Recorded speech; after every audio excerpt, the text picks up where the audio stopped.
Hi, everybody, and welcome to the Divine Awakenings series. This will be episode 4 now, and we have got a new guest, if you could say, or somebody who I've recently connected with that I'm really excited to share more about his journey, his divine awakening, and how he has really stepped into his purpose work and living out his soul's mission. I call it like a spiritual CV. It's just very expansive, and from a shamanic healer, from a masseuse, holistic practitioner with Reiki, and we connected on a shamanic drum journey, which was very powerful. Many had a lot of revelations, including myself, with going back to Egypt and connecting in with women doing breath work. So that was an interesting journey. So and your mission really is to heal people and help people really and step into your soul's calling. So thanks James, and thanks everybody for being here to watch this, and hopefully this will inspire one of you or maybe many of you. So thanks James for coming on. And yeah, great. No, it's great because I love doing these series because I'm really curious and I get really excited about just sharing to people journey. And it's the soul's journey, right? It's not when you're stepping into this kind of like the spiritual work, or you start to open up to more of who you are, you start questioning, you start wanting to kind of like develop and grow. You have this yearning to want to live out your soul's purpose, and you might not understand what it is, but it might be that there's just this calling within you that says there's more. I'm meant for more. I'm meant to do more. So tell me, James, what's your journey been like from that kind of yearning to just know that there's more for you to do? That'd be amazing to share. Okay, so thank you very much. Yeah, it's been an interesting journey. When I was a child, my grandmother was a gifted medium. But she was quite old, and it used to take a lot of energy for her to do that sort of work. So actually, when I came along, she wasn't practicing anymore. So I grew up with all these magnificent stories of spirituality and um, seances and readings and all these different things that I sort of just took for granted because they were just stories about my grandmother, and I didn't really think much of them. But as a kid, I went to quite a religious school, and I sort of rebelled quite heavily against just organized religions in general, being restricted and feeling like we were all closed in a box and having to do this. And I mean, for years, I sort of turned my back on all of that path because I just didn't feel like it was the right thing. But I always felt that there was more. There was always something more. I was always open to there being a spirit world, to there being a God, to there being something more. And it wasn't until about 10 years or so ago when I met my now ex-wife, and she introduced me to this whole world of it. She was a Reiki healer, she did sound healing, crystal healing, and I just really was awoken to uh, all of this new side spirituality through her. And it wasn't until I think we hadn't been seeing each other for very long, and she had a distant Reiki healing with someone on the other side as well. She was in contact with a person in America, and she did healing, and she felt like there was some sort of heat around their knee. And she just wrote back to them and said, "Oh, yeah, I've got this here. I think you've had an injury, but these sorts of things." And didn't think of anything of it. And then, of course, when they replied, they were like, "Oh, yes, I've recently injured my knee, and I had this and that." And it was just little breadcrumbs on the trail like that that opened my eyes to how the world works, how these spiritual connections work, how we can be interconnected. And so over time, I slowly started to get into doing Reiki with her. I've been a musician since I was about 8 years old. I started off playing the piano, and then I did the guitar and then drums and bass, and all sorts of different things. So when she was doing sound healing, that was really a big calling for me to really open my repertoire to start doing hand pan and flute and different instruments as well within the sound healing, as well as the gongs and the singing bowls and rattles, all the regular things. But it wasn't really until I started looking at shamanism that everything sort of really opened um, in terms of my healing path. But I think it was when I actually was attuned to Reiki, that's when things really started to grow. Because for me, I was always receiving Reiki a lot when I first met her, but it never really felt anything. I mean, I have sessions with people and they describe all these amazing colors and lights and feelings and all these wonderful things. And I get lots of messages when I'm giving the Reiki. But when I was receiving in the early days, I wasn't really getting much from it. I just trusted that there was something more to it because I'd seen what she experienced from it. But when I got attuned to Reiki and I was leveling up my Reiki, that's when everything really started to change. I actually was attuned to a Reiki level 2 in on holiday in Tenerife. We got up one morning, we went to the beach, we basically had like a sunrise, meditation, and ceremony, and I was attuned to Reiki level 2. And when I came back from that holiday, I remember walking into my office at work, and I was working in marketing at the time, and just feeling like a wall of negativity just bowled me over. I walked into that office and it just felt wrong on every level. And I was just like, I need to leave. I need to get out. And that was about, I think, a year before COVID hit. And that year, I just went from one job to the next, working for companies where, again, I just I didn't fit, I didn't fit into their ethos. I didn't fit into and every single time I would be there for a short period of time and then realize that either through my own decision or theirs, we just wasn't fit. And then when COVID hit, I was head of marketing for a print company, and COVID just completely wiped out the print industry because we used to print documents and brochures and leaflets and things for events. And of course, COVID, you can't do any events. Mm. That was the perfect time for my then wife and I. We were like, okay, so we've been given a bit of a respite. What are we going to do? And I've been building my different esoteric gifts, I suppose you could say. I've been working on all my different things. Working on the sound healing, studying shamanism. I was a Reiki master at the time, crystal healer, and we thought, well, we'd had people come to us and tell us that you need to go to Ibiza. You need to go to Ibiza. It's a beautiful spiritual island. And now in England, everybody knows Ibiza for the party. It's Mm-hmm. everyone goes to have your crazy nights and your long parties and lots of drinks and drugs and the excess. It's what it's Mm-hmm. well known for. And so we were just like, oh no, that's not. Maybe 20 years ago when I was young and That's what I carefree. knew it for. I remember DJing out there. It was definitely, Yeah, yeah, definitely. exactly. But there's another side to the island, hugely Yeah. spiritual side, where there's lots of energies, there's lots of ley lines, there's loads of retreats that are done over there. And people kept saying, "Oh, we see you in Ibiza. You should go to Ibiza." And when we started looking into it, we realized that there was a real opportunity for us to grow as healers and retreat facilitators, and we just thought it would be a great opportunity. Um, and then so we went over to the island, and it was a phenomenal place, but it's a very difficult place. There's a lot of competition because there's a lot of healers, a lot of people out there doing the different things. But that was when I really stepped into doing the healing, meditation leading, sound healing, shamanic work full time. So over there, we were running retreats, we were facilitating events, obviously doing just general healings and online events, online rituals, just constantly just doing the work. And it was magnificent and it was a wonderful island. The challenge with Ibiza is in the time that we arrived, the time that I left, rents and prices just went crazy expensive.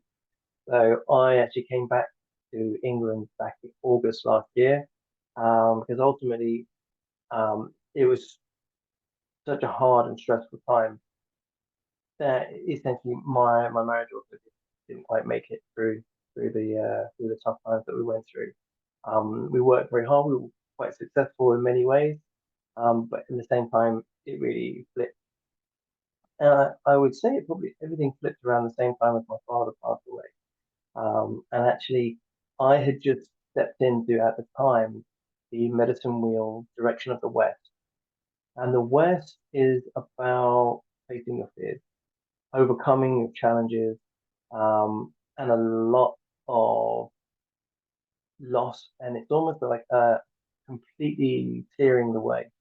With a lot of shamanic practices, they say when you truly step into your power, truly step into your path, a lot of your life can fall away. And that can be a complete 180-degree change. You literally, some people's entire lives have to change when they realize what path they should be on. And that was essentially what happened to me. When I stepped into the West and I started working with the power of the jaguar, which is what we did actually at our spiritual day the other week, um, my whole life changed. And I realized that essentially the truth was that I've been running from who I was my entire life. And that for me was actually my sexuality. I'd always said that I was bisexual. And I think deep down I knew secretly that I was probably more gay than straight, but I denied that for my entire life. And it wasn't until really stepping into this path, stepping into the challenges, stepping into the healing, and really embracing who I was on a soul and a spiritual level, I started to realize that that life that I had built, that star that I'd created, was all just smokescreen. It was all just a mirror. It was all just a mask. And it wasn't until I really stepped into my power and really started to look at who I was and what I wanted and how I needed to live my life that everything sort of changed. Everything fell away. I went through a massive period of adjustment. But I mean, around the West was really tumultuous for me. I mean, I lost my father, but he'd been battling for a long time with illness. So for him, it was a bit of a release. So for a lot of people, although it was very very sad, especially for him, it was a release. So there was some beauty in that he managed to pass over and be in a better, more rested place. And I've had readings and spoken to him since, and he's in a much better, happier place. He said it's unlike anything you can imagine in terms of beauty and wonder. There's been some really powerful moments where I feel more connected to him now than I did before, which is interesting. And I found that being on this path has helped me deal with a lot of grief. Because in the month after my father passed, my uncle passed. I had a friend who was I used to be in a band with passed away. And then a few months later, another friend of mine passed away from alcoholism. And that friend was actually a witness at my wedding, a very close friend. So, and that was a shock. And to me, that was probably one of the hardest ones because I always felt like I could help because he was struggling with alcoholism. He never told me. I was living in Ibiza. I had no idea this was going on. And it wasn't until after he passed away that I really, really distraught because I felt like that was someone I could have supported through and helped. And that's the whole thing with this path is I just want to help people. I don't see myself as a healer. I see myself as facilitating change and supporting others. I'm just here. I had this conversation the other day, and I think for me, when I hold space, when I'm working with people, when I do events, from my perspective, I'm the least important person in the room. I am just literally there to make sure that you, the most important person in the room, get what you deserve and what you need in that moment. Whatever that is, whatever you need to help you in that transitional moment. It could be the smallest of things. It could be hugely transformative, but it might just be a little thing that you just need in that moment. And I'm there to facilitate it, to hold your hand, to hold space, and ensure that you get that transitional moment. And I think that for me is the big thing is to not become so ego led to think that I'm this big space holder, I'm a healer, I'm this, I'm that. I am not any of that. I'm literally the least important person in the room. Everyone who comes into that room who needs something, who needs to be healed, or who feels that they need some sort of transformation, they're the important ones. And so I'm just there to make sure that they feel that they're important, that they get what they need. So for me, that's what this is all about. I'm currently working on all sorts of different things to try and help as many people as possible, as well as doing all my like events and healings and those sorts of things. I like to create like YouTube videos. I've got a couple on courses making, but making them like super super cheap so that they're accessible. Because obviously not everyone can afford to come for a healing every week or go to events, but you can go on YouTube and watch a free meditation and things like that. So I want to make sure that I've got many different ways to help as many people as possible. And for me, that's what I'm trying. That's why I'm so busy. So I'm constantly trying to put together free things as well as paid things, as well as just living it and embodying it and stepping into it. And that's really the challenge, is that especially within the healing spaces, that people struggle when it comes to the finances of it all. A lot of Yeah. people don't feel that they're worthy of earning money, or they feel that they can't charge people because it's not spiritual or it's not ethical, and there's lots of blocks around earning. Yeah. It really is difficult, but and it's difficult. And so what I do is I have to realize it's an energetic exchange in one way or another, and it is we are there. I am here just to help support people, and I try and do that in all stages. So that's why I try to provide free elements, free services, free meditation. I'm taking part in a charity event in May where my session will be completely pay as you wish, but it's all for charity. So I won't actually walk away with anything. Just there to help that charity. It's a mental health charity called Smart, over in Devil's Dyke, right there. Yeah, yeah, no, Yeah. brilliant. But ultimately, the for me, it's just about facilitating and helping as many people as possible to walk Yeah. their path, which is my path. It's helping, really. Yeah, brilliant. Thank you for sharing all of that. And, when we start to feel that we're not in alignment with who we are and we start asking the question, who am I? Which is what I started asking. And then, okay, well, I'm being someone that I'm not. And so the masks start to fall away. You go through the dark night of the soul and ego death, and it clings on to the old and it doesn't want to change. But there's a new identity that wants to form, so everything has to fall away, right? And oh, can you hear me okay? You froze for a moment there. Oh, Sorry. okay, okay, can you hear me right now? Yeah, it's back to Yeah. normal now. Yeah, so brilliant. Thank you so much for sharing all of that. And I just remember how everything fell away for me. And it's it has to. And so how have you been able to keep your um kind of like just this inner knowing, your faith, I suppose, to this is the path I'm on, this is where I'm going, I know this is where I'm meant to be, Ibiza. I know obviously, and things just letting go. How have you managed to keep that faith to keep going? That is a very good question. It's a very good question, and it's one of those things. I think um, we all struggle constantly with: am I on the right path? Am I doing the right thing? Am I being the right person? Did I say the right thing? We all have all these internal dialogues all the time about who we are and what we're doing.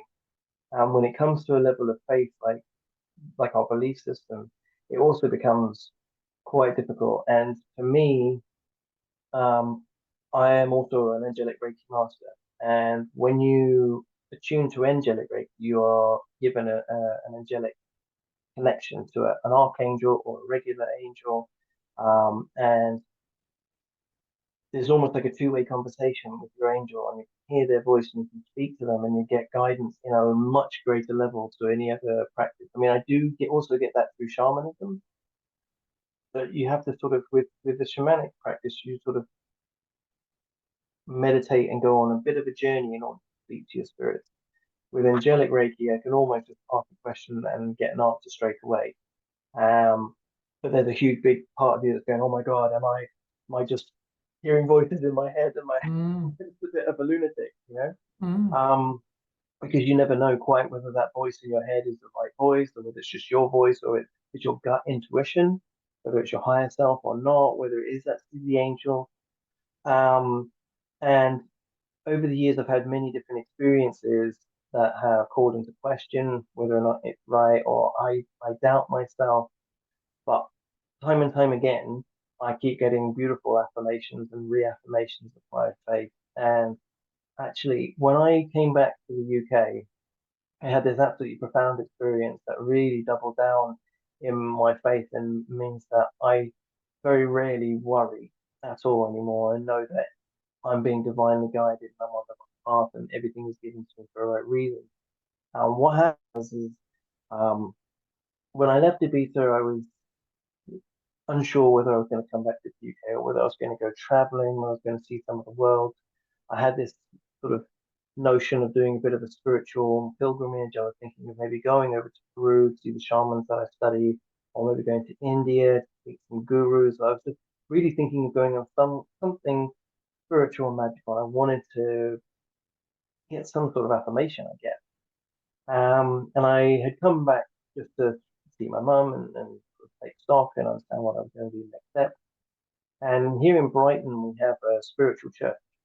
And on a Sunday, they do a service where they sing a few hymns, and then a medium goes around and does reading for people in the room and connects to spirit. And I thought, well, I'll go along and see what it's like, and have maybe I'll get a reading or see what's going down.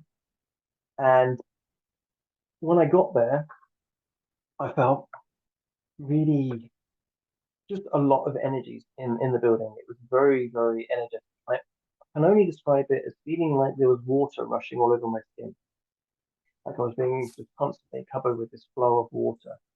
So I connected to my archangel and just said, oh, can you put me in protection bubble? Just ensure that none of my energy is taken, and I'm not taking on other people's energies. I don't want to walk out here feeling overwhelmed or too energetic or having my energy taken from me. Just protect me. And I did this in my head. I didn't know anybody at the church. I didn't know anybody there. I didn't say hello to anyone. I just went and sort of sat in one of the pews and just enjoyed the experience. And when the medium was going around doing his connection, he normally they say, "Oh, I'm speaking to this particular person. I can see this, that," and they look for sort of affirmations, and then the people in the room go, "Okay, yes," they put their hand up. That sounds like this person. That sounds like someone, and they do it that way. But he, in the middle of doing all of that, he just pointed at me and he said, "Oh, I need to come to you next. I need to have something for you."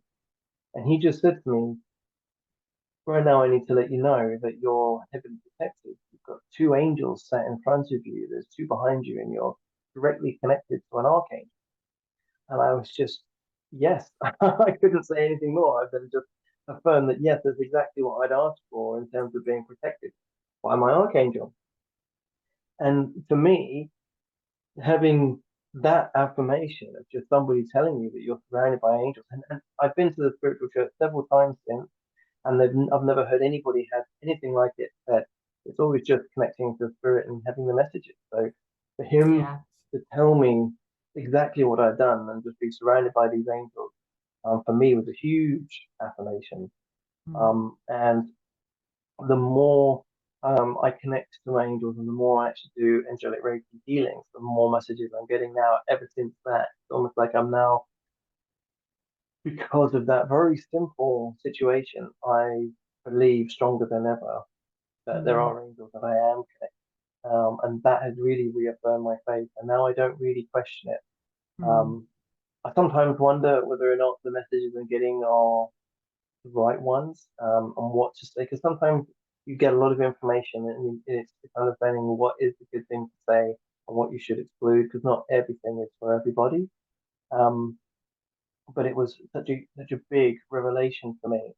And I've had many little breadcrumbs like that all throughout my spirituality, and that's the thing. And I never try to convince anybody of their experience and what they see and what they feel and what they believe, because that's not my experience. I can only go on what I've experienced, what I've felt, what I've seen, And for me, I have absolutely no doubt about this spiritual path and this spiritual journey. And I know that things are going to be tough. I know that things will be difficult. And but my guides are there in support. They help me when I ask for questions. I ask for support. They give it, and it's meant that I've got unwavering faith in my path. Sometimes I do worry a little bit that, am I going to make enough money to by the end of the month? But I'm pretty positive that they wouldn't put me on this path if there wasn't going to be some light at the end of the tunnel. And for me, it's about helping as many people as possible and not really making money, but being able to Yeah. survive and Yeah, great. support and help other people. Yeah, great. Because I think we can, like, we go on this path and then we're like, okay, how are we going to make ends meet and things like that. But when you are literally living out your purpose and it's the will of God, then things just line up and things always work out, don't they? And Mm, you move away from these outcome-based accomplishment goals and you yeah, start living in the now, in the present, in the knowing and the truth of who you are and what you're here to do. And everything just lines up for you. And we can have these, like, I suppose, beliefs around, what do I charge with for my money? And in the spiritual community, it's quite a thing, really. Like, maybe you should give it for free or it should be cheap, but we mhm, have to still, like, make a living. It's and again, money is just, it's energy, isn't it? And when you can kind of master the energetics of it, it's just you can work with it to support you. And which is something that I'm working on right now, doing many workshops around it as well, and just knowing that when you're plugged into the abundance code, you can receive. It's there because it's who you innately are, right? And so, and looking and focusing at we're full of abundance all around us. Like, it's, if you just have the eyes to see, you can see abundance around you. So it doesn't necessarily have to be in the form of money, but that can come if you have that belief that there's always abundance flowing to you. So yeah, it's something that I'm aware of with the spiritual community. And just in terms of going back to the faith as well, like when you talk about angels, like for me, it's like, of course, I know, for me, I just, like, from my experiences, it's like, yeah, there's angels, there's, there's the creator, source, God, whatever you want to refer to. And you sometimes I forget, oh my God, like, know your audience, like talking about angels, not everybody's going to understand that, yeah, because you can get in your bubble, right? And so, like, I love to talk to my guides, and I've become, and I think I mentioned this to you, and I'm not religious. I don't go to church, although I have been to the spiritual church, so I know the one you're referring to.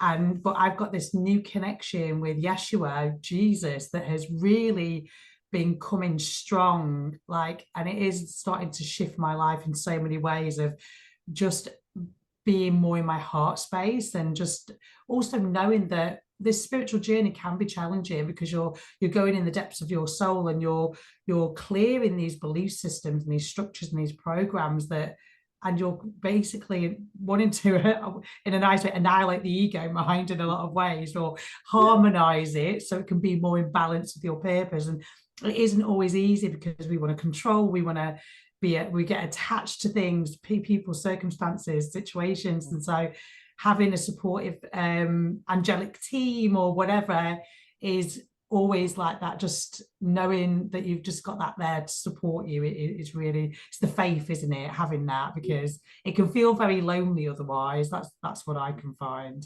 And yeah, great, thank you for sharing that. And so, what was your, would you say, has been your kind of pivotal moment with, I suppose, like, another layer of consciousness expanding, like the divine awakening? Was it the Reiki, or was it more the shamanic journey with the jaguar, or was there a pinnacle where you just, it set you off? I think for me, it's been like a gradual stepping stone, one at a Mm, time. I mm, think the Reiki was really the first sort of spark, first real eye-opening experience when I first was attuned to Reiki, and I could feel the energy sort of running down my hands, getting the warmth in the hands, and I really sort of understood that there was more. And then when doing the angelic Reiki and being able to talk to the angels, that was another big thing. but I'd already started down my shamanic path before I did the angelic Reiki. So I was already sort of speaking to the spirits through the shamanic processes, through the shamanic journeying. I was talking to you start in the south with the serpent. The serpent is Sasha Mama, and you spend a lot of time meditating and talking to her. And I found I had a lot of answers, a lot of connection to her. But again, the south is the snake. It's about shedding your skin, shedding your past, shedding the things that are no longer serving you. And so when you step onto this path, there is a lot to get rid of. Like you said, like the ego death, just shedding all of those past beliefs, the bad programming that we're put into to be like these workers, not thinkers, and really putting ourselves into a position where we realize that many of these organized religions, again, are just a further step of control and like almost gatekeeping spirituality. You know, you can only get access to the spirit world via them. Whereas really, we all have it in ourselves. We have our own ways to say, be thankful and to connect and to praise and to love and to share. And it's all very, very personal, spiritual, in personally individual experience. So I think for me, the biggest time when I really had like a revelation, I guess walking through that door at work, walking into that workspace and realizing I just couldn't work in that environment anymore, which was a big thing for me. It made me really realize that there was more to it. And I think maybe just having that leap of faith when we went to Ibiza, having that leap of faith is like, we've had all these jobs, we've done all these like 3D businesses and things. Now let's go and really put our faith um, into the spiritual world and into the spiritual practices, and really just taking that leap of faith into it. And it may not have worked out in some respects, but it worked out in many others, and it brought me to where I am now. Mm. And I feel more aligned, more um, more congruent with my spiritual path than ever before. Mm. And although I've still got a long way to go before people like know who I am and know that I earn a comfortable living, I'm currently earning a reasonable living for doing it. And I do feel that if I keep going on this path and I keep just being true to myself, true to who I am, true to the path, and having that faith that, again, I don't want to be like the next Tony Robbins, like some big self-help guru or anything like that. I just want to be in a comfortable position to help as many people as possible without Mm. any financial worries. The ones that really. Once upon a time, I used to have this dream of, the big house, big car, all that sort of thing, and now none of that really matters at all. Mm. I just want to be in a comfortable position where I don't have to worry about financial situations and be able to help as many people as possible rather than. Yeah, yeah, beautiful. Yeah, because all of the material stuff starts to drop away, doesn't it? And it's like you can focus on I want to manifest this, and you start working to do your manifestations, and then actually, when you actually get what you want, or you're like, actually, that's not what I want anymore, and it's because that's happened to me. It's like, yeah, I said that then, but now it's like, because obviously it takes time to come in, doesn't it? Mm, But and then you've shifted by then, so it's this is why it's like you can work to manifest, but actually, are you actually creating from your higher soul what your higher soul wants? Like yeah. just trusting and showing up. And for us to really be like the healer we want to be, we have to be it now, don't we? So as long as we're Mm, showing up and doing what we need to do, and following the intuition, the guidance, and having the faith as well to know that you are aligned. um and so, what, if any, kind of tools do you use to kind of keep you in that alignment and not being succumb to the mind, shall we say? Because we do, obviously, the mind's very powerful and it will make us mm. doubt things, and we can go off track. But for me, having spiritual practices to keep me grounded and being consistent with them really helps me stay in alignment with what my soul. What things do you have that have helped you, that you Oh, do? yeah, all sorts. I mean, regular meditation is a big one.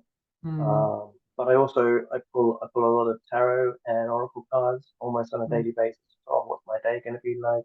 Mhm. I have little daily rituals. Um, I'm always burning sage and Mm. keeping my space cleansed. I mean, I'm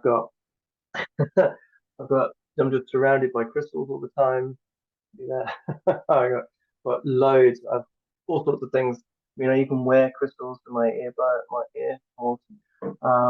And I tap into their energies a lot.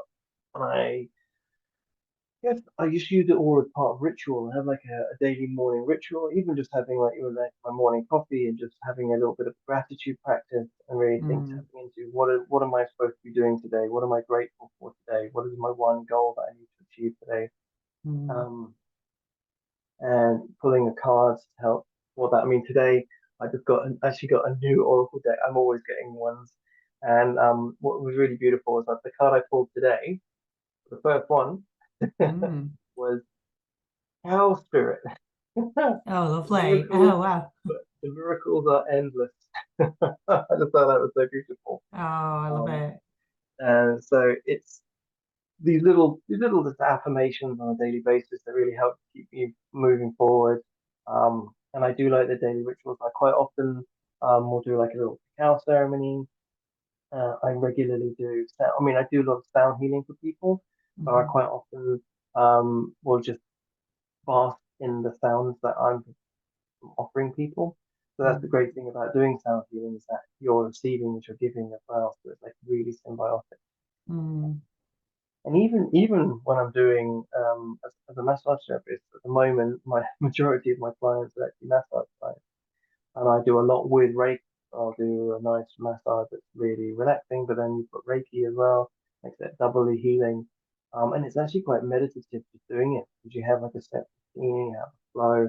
Yes, if you find some sort of problem areas, you focus on them a little bit. Mostly, it's like a real nice meditative experience. So I try to find sort of times to quiet the mind, meditate, just in my daily practices and in my daily life. I find that Mm. really, especially just morning routine is a big thing. Morning routine Mm. is a big thing. Meditation, maybe some exercise. Um, I was going to the gym 3 or 4 times a week. That's fallen off a little bit in the last 2 weeks, but I need to get back onto that. There was it was really, really sad. Really, there was basically some roadworks between here and the gym that was meaning that a 10-minute journey was taking an hour. So I stopped going, and then I haven't gone back. I need It's now the so easy roadworks to are fall finished. off, isn't it? Oh, nervous. But now the roadworks are finished. That's something, and now Easter's gone as well. I need to work off all that chocolate. Yeah, oh God, yeah, it's so easily done. Like I've literally gone back to the gym today and it's been about 2 weeks. So I kind of maybe there's something in the air, but yeah, it's like right back on it now. So back onto that, and it's discipline, isn't it? It's like, Mm, and one of the things which actually leads on really lovely is and kind of segues in just it's mind, body, and soul. And so it's holistic within the self and the journey of okay, let's work on the spiritual practice, what's the soul calling, the purpose, and then at the physical body and getting the physical body strong and going to the gym, things like that, because obviously we're moving into higher states of consciousness. And so the soul is moving into the body. So we need to create the vessel as strong as it can be, right? And so out of all of your practices, how has and the training you've gone through with the shamanic journey and what has nutrition played a part? How has that played a part in your training? And has that been brought up in training about getting the right vitamins and minerals and things like that? oh yeah, 100%. I mean, I've been in and out of the gym all my life. So nutrition and is always been a big thing. Unfortunately, I have a bit of a sweet tooth, so I like chocolates and sweets a little bit. But uh, I don't really use any processed foods or ready-made sauces or anything that is yeah overly processed really. Sorry, I know stitching. Huh. I try to do my best to cook. I cook most of my things. I do still eat meat. I'm omnivore, I eat everything. There's very little I don't eat, which I'm quite blessed. It means I can go anywhere and eat anything.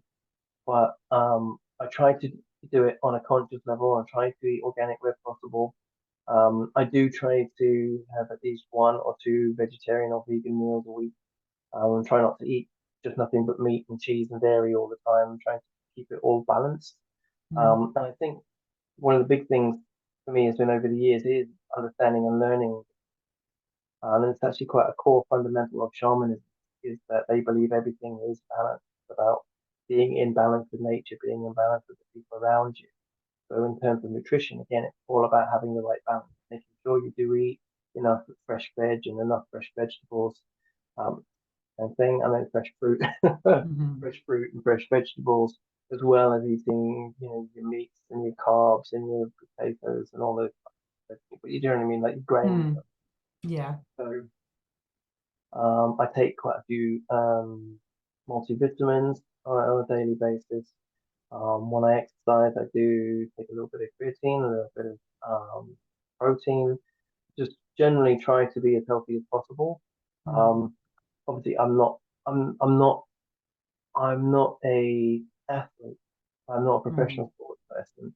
So I'm not counting my macros and being like hyper attentive to those things.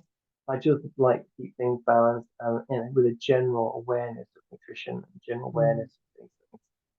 I think we, as a people, we tend to hyperfixate on things sometimes. And unless you're an athlete, you don't really need to hyperfixate on just exactly what your macros and micros and all those things are. But that's mm, just my opinion, mm, And so far, it's done me okay. But I do feel that what you put in your body is what you get out. So the more healthy you can be with putting the right things into your body, the better mm, you are at general health and fitness, staying mm, fit, staying healthy, staying active. Um, it's no truer word spoken than if you don't use it, you lose it. And mm, I've seen that in the deterioration of my father when he towards the end he broke his hip, became more or less immobile, and sooner or later he couldn't walk for himself, and that was a big part of his end of life journey. mm, Uh, so it's been something that it really is important to stay active, stay healthy. And I mean, my father, one lesson I did learn from my father was I never saw him ill my entire life. As a kid growing up, I think there was one time he stayed at home when he was sick, but he had a heart attack at the very end of his working life, and then from the moment he retired, he was nearly always ill, and most of that was down to poor diet. My mum, bless her, she cooked really poorly with loads of bad, like high fatty foods, mm, loads of extra like butter, and all the wrong ways, like all the high mm, saturated fats. Um, and unfortunately, their diet was never very healthy. My mum hardly ever eats any vegetables or anything really that mm, healthy. So I try really hard to take that on board and just make sure I eat balanced, healthy, regular vegetables, all the healthy things really. And nutrition is one of those things that I have have signed up. I'm addicted to online courses. I have to admit that I have like a huge raft of different online courses for all sorts of things, and I have signed up to a nutrition course that I haven't yet had the chance to do, but it is on it is one of my to-do lists.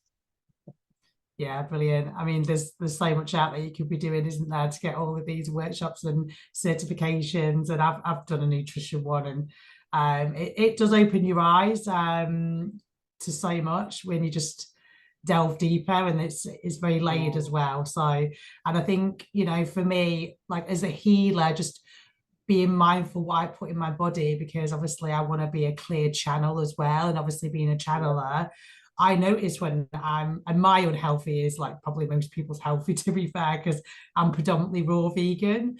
So right.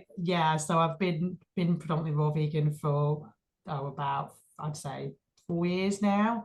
Do a lot of water fasting, a lot of just extended juice fasting, and I mean, I love it when I juice fast because I just feel so much more connected to the self. And but I notice it when I do go a little bit off track, and I just, it very easily, you want more of the sweet stuff, or like I love chocolate as well, but I have cacao chocolate. I make my own cacao chocolate if I do have a sweet tooth, but I can get addicted to dates. That's what I can, like, just date after date. It's like I have to stop. So but yeah, it's yeah, nutrition, because it's holistic again, isn't it? It's all, it's like we're here to master, the physical, the mental, the spiritual, the emotional, and yeah. And so for me, even right now, it's like, okay, really mastering the mind, being disciplined, and just being really determined as well with practices of making sure that I actually really think it's important that we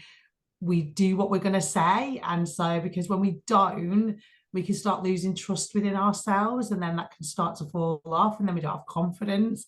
And so, yeah, all of this is kind of coming up for me right now. But yeah, the nutrition piece is one thing that, yeah, is really a focus for me. So but yeah, thanks for sharing that. And so, yeah, so you've been through a lot, haven't you, since COVID? And so, talking about COVID, for many people, it was a tough time. And would you say for you, it kind of was it was a catalyst for everything for you, because it allowed you to have that time to experience other areas that you probably wouldn't have if we didn't have COVID? Yeah, I mean, yeah, I think if COVID was definitely a catalyst for moving to Ibiza, it really gave us the impetus to do it. I think if I stayed in my 9 to 5 job, I probably wouldn't have had that push. Um, so most definitely, and like the again, actually, the experience of moving to Ibiza, we had a few things that just aligned so powerfully. I mean, when we sold our house, um, we had it on the market for months, not a single offer, nothing. We switched to a new agent, and they managed to arrange 13 viewings in one day because of COVID. So we had to have all these back-to-back viewings. I think we had 7 offers in that one day. And once we accepted the offer, it was 19 days from acceptance to completion, which is almost record breaking. And when we moved to Ibiza, we couldn't get anybody to return our calls in terms of shipping. We were trying to find someone who would move our stuff because we had a lot of stuff to move over there. No one would return our calls. And this one company was the only one that actually responded to anything. And then when they came around, they just luckily happened to have half a shipping container, which was more or less exactly the amount of stuff we were shipping, being delivered, being spare, going to Ibiza the day after we were accepting the keys to our apartment in Ibiza. So it was just all these little breadcrumbs along the trail that just everything fell into place one after the other. When it came to moving out there, it was really, really powerful and really quick. And we actually, the time we moved was there, it was between lockdown 1 and 2, and when there was about 7 or 14 days period where you were actually able to do anything, and that was when we moved. And if we hadn't moved Wow. in that period, we would never have been able to go. So we were just really blessed with that movement and moving into that space, and it really did have a lot of catalyst for us. And we were very blessed to actually be in Ibiza at that time because um, we didn't see the same level of pressure over there as was over here to take the jab. Mm, So right. we never actually took the Mm, jab. We mm, never had the inoculations. And so pleased that we didn't because of the amount of mm. negative things that come off the back of it. But we never really needed them, and Right, we weren't great. being forced to do it over there. So Oh, that's really we great. didn't feel the pressure. Not like a lot of people. I had a lot of Mm, friends over here who were really struggling with their mental health because everyone was pressuring them to take something yeah, that they were afraid to take. yeah, yeah. I And did. I was luckily didn't do it, but yeah, I know a lot of people felt the pressure, and because of certain jobs, they had to, and exactly. if they wanted to go abroad, you had to, and things like that. So the fact that you didn't need to do that. To go over there is amazing. So, and it's again another example of how when we are not in control, actually the human's not the one in the driver's seat. There is another force, there is something else that's more powerful than we are, that we just need to really surrender to, and magic will happen, and you will start to see the miracles. And when you just keep seeing them happening, it builds that faith, doesn't it? It's like building that muscle, like that faith muscle kind of. And then you can, look back and go, okay, well, all based on my previous, things that were happening, positive outcomes, you just trust more, you surrender more. Yeah, exactly. And so yeah, this has been amazing. Thank you so much, James, for coming on and sharing. And just one thing I would like to ask, because it's something that I'm really like asking myself right now and really working on self-love. And so what would you say that self-love means to you? Well, I think interestingly, self-love was one of the journeys that I went on in the last couple of years. Um, it was a big thing that I did in my last year of visa. And for me, self-love was just coming to understand that we're not perfect. There's no such thing as perfect. We're our worst critics because we know every single little tiny mistake we've ever made, and we beat ourselves up over it time and time again. Um, but the key is sort of treat yourself as if you were your own child and Mm, reparent yourself. And that was I read a fantastic book called Homecoming, Championing the Inner Child. That was a really massive book for me, because you do learn to champion your inner child and then to love yourself as a child and realize that all of these mistakes that you made, they're not your fault, mm, but it's your responsibility to take ownership of them.